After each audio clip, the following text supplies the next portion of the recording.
Good evening from Spain. Bit of a weekly update. I think we'll do these once a week, although I'm not sure which day we'll do them on. I think it's basically when the kids are asleep and it's quiet enough for me to actually be able to do these. First thing I want to bring up is obviously we've got the Brexit, and I would say for the majority of people is simply don't worry about it too much. It's still going to take at least 2 years for them to sort things out. Although they are on about the preliminary being 2 years, alleged experts, are already talking up to 7 years. So we'll just push that to one side, and I'll just say try to keep the politics out of your day-to-day life. What else has been going on this week here in Spain? Well, for us, I'm sort of getting to that point where I'm deciding where I'm going to be working this year. I know it sounds nice to have a freedom of choice, but basically what I've got is I've had some work come in from the UK. I quoted on Friday, which is a home-based exercise, working on Excel spreadsheets for a large dairy to do with their maintenance programs. But the work is not going to be big enough for the year. It's probably a couple of months work. So I'm sort of thinking, should I help back into the UK? But then I was talking to Spanish Speaks. It's another channel, which is an Australian guy that's in Madrid, about teaching English, because obviously I've got a TESOL certificate, qualified as an English teacher, and just talking about finding work for that, because I might do that. Because the one thing I will say about the English teaching is you can get up to 30 euros an hour payment, but also there's a lot of people that simply don't speak English in Spain, and that's one of the bonus things with it. There's a lot of people that actually are interested in you teaching them English. You've just got to find the best way to get the niche going and get people through the doors. So for me, I'm sort of weighing up that option. Is it something I want to be doing? Because, you know, if we're doing 20 hours a week teaching English, that would be fine for me, because, you know, doing it part-time, because I can do other projects as well.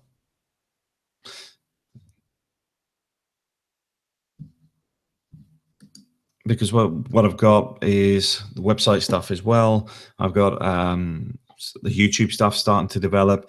And in all honesty, if I could get a blend where all the bills are paid, we're saving some money, I'm doing stuff I like to do, then why not?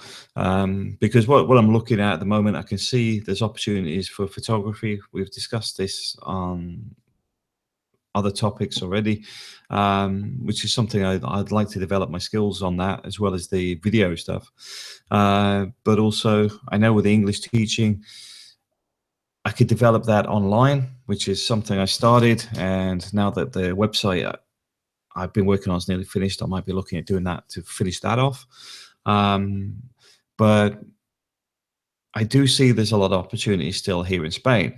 I think the big problem, some people, and this is a bit of advice, is don't get locked into the day-to-day standard expat jobs. What you're going to look at is, say, for example, Avon. Now, I'm not knocking Avon. I'm just saying that the fact is people making are living on Avon. It's something that's very easy to start, in the sense of you can start it tomorrow and off you go. But if you've got too many people in your area, then you're obviously not making as much money because you've got it between each other, or maybe it's even getting a job as a waiter, waitress. The standard expat types of jobs. I think if you're serious about Spain, you've got to think out the box a little bit. It's the same as my time in the Philippines. You can go down the route of the same things as many expats do, like buying a bar, etc. But then they come with the same pitfalls. A lot of the bars are not sustainable due to the volume of bars already up for sale, because they are one of those pipe dreams for many people that they don't come from that industry. They haven't done the right homework, and at day one, already not making money. In Spain, I can see a lot of stuff around restaurants. Now, I've had restaurants in the past, a long time ago. When I say had, I've managed. I've had a bar in the past as well. Um, but at the same time, Spain's a new market to me. But I'm also seeing that people eat more regularly here outside. It does seem that the Spanish love to eat out on a regular basis. Like daily. Where in the UK it's more on the Friday night, Saturday night, that sort of thing. So would the bar work? And then I start thinking, if a bar worked, how much taxes would I be paying? How many hours would that be taking up? Because I know in the UK, it was like 7 a.m. for draymen, the guys that deliver the beer. And then you're still there at midnight after everybody's gone home because you have to get everything in the dishwashers, etc. So it's a long day. And if you're not making a good income from it, is it worth the time? Because if I can do teaching English, develop my own stuff on the side, get some of the work out of the UK relating to their asset surveying, and possibly go into the UK as well, then that's a much better lifestyle. You're not working 7 days a week or whatever. Your life revolves around doing the stuff you like and blending in a bit of work amongst it, rather than working and trying to fit around the stuff you want to do. So that's what I'm looking at the moment, because I want a trip back to the Philippines this year as well. So I'm sort of trying to tie it all together at the minute, which is the difficult bit, because we're also in the middle of the residency process. All our paperwork's been put in for processing, just waiting for it to come back. As soon as I get a couple of ticks in the box with that, that starts snowballing things forward, because it means we've gone from moving to Spain to being in Spain. We're sitting in Spain, ticking a box. We're recognized we're in Spain, we're paying our taxes in Spain, and we're recognized as residents, which obviously ties in with the Brexit as well, because with a 2-year window of this Brexit thing going on, with having a family which are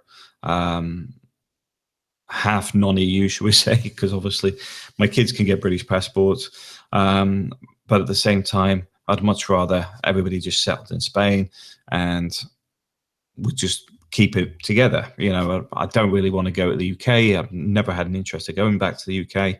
Left there in 2007, 2008, and never looked back. And the last thing I'd want to be doing is actually looking to settle down in the UK. It's too expensive, in the sense I begrudge paying what the house costs these days. I'd begrudge paying it. I think there's too much debt tied up in the whole economy there. So a lot of stuff is artificially inflated, and I don't want to play those games. I moved away from that. We're set here in the Philippines, in Spain, costs us about €1,000 a month. That's the key. We have private healthcare.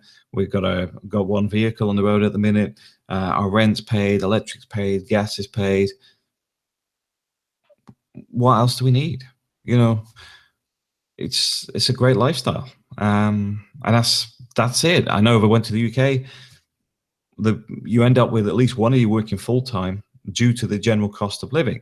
But then if both of you working, you've got expensive childcare.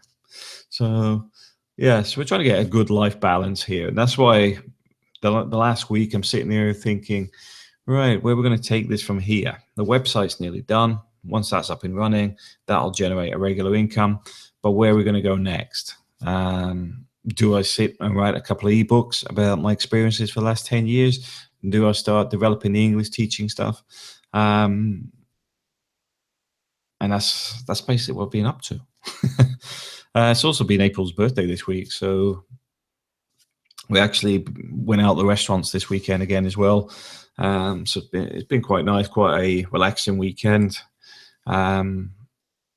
But I'm looking forward to starting to get our life in Spain moving forward in a more logical sense. Because the one thing about the Residencia, because of the uncertainty or confirmation or when it's actually going to be approved. You can't really set a timeline of things you're going to do. So, I mean, it took us nearly 2 years to actually finish everything. When in theory, if I'd got a job as a waiter just down the road and just fudged the paperwork, I could have probably done it in 3 or 4 months. At the same time, I'm trying to do everything legally. I'm trying to keep everything above board. I don't really want to be doing that. And obviously, I don't really want to be working as a waiter anyway. You know, at the end of the day, I make good money online from the asset surveying when the projects are ongoing. At the moment, it's a bit quiet because they physically want me working in the UK. There's not a lot of remote work, which is why this dairy one is quite a good one, because it'll keep the money flowing for the next month or so. But after that, I need to start getting other stuff heading in the right direction. Doesn't mean we're financially in any issues, by the way. We've actually got money for most of this year already. But what it means is the UK at some point, which is something I do want to try and avoid, because I'd rather focus on life in Spain than doing projects in the UK and just hopping backwards and forwards. Because the whole point of moving to Spain was to get away from that lifestyle. I wanted to be settled in Spain. So even though it's a bit of a pay cut financially and career-wise, it may not look logical, from a lifestyle point of view, it's the most important thing. Anyway, that's the update for this week. It's not really a long one, but basically everything's moving along a bit slower than I'd like, but you can't plan for everything. You can only try, and that's what we're doing, just trying to keep things moving. And thanks for everybody who supports the channel, watches the channel. And if you enjoy this stuff, please share it, like it, get involved in the comment section, because at the end of the day, the more people that get involved, the more I can develop the channel, because I know exactly what people are interested in. Because I know with this weekend, I was supposed to meet with Andreas again. That was my fault this weekend, because it was April's birthday. So we spent the weekend doing birthday stuff. But the immigration stuff, there's been a few people email asking for help, and all that stuff has gone over to Andreas, and Andreas has been helping people directly. The reason I do that is because sometimes, you know, because it's personal information, I don't really want to put too much out in the public eye. You know, if somebody wants help relating to immigration, help with things that is very, you know, personal to themselves, wanting to know specific information, it's much better that they communicate directly. I'm also going to be doing some videos this week on real estate as well, because we've now got a real estate agent, real estate owner that I'm working with, to try and promote some business properties in Spain in this area, the Torrevieja and La Mata area. Because I'm getting people approach me wanting to buy a house, wanting to buy an apartment, etc. I think doing the same sort of videos we did with Igor's gives you an idea of where their apartments or houses are, gives you a feel for the area, gives you an idea of cost. You can see what the properties look like, what you sort of get for your money, and ultimately look to get you and the seller the best deal, you know, because I mean, one of the things I want to make sure is nobody's getting ripped off by anybody. Everybody's getting a fair deal. And that's a big thing for me, because the whole Expat Services is about good service for everybody. But anyway, everyone have a great evening, and I hope you've had a good weekend, although it's nearly Monday. But take care.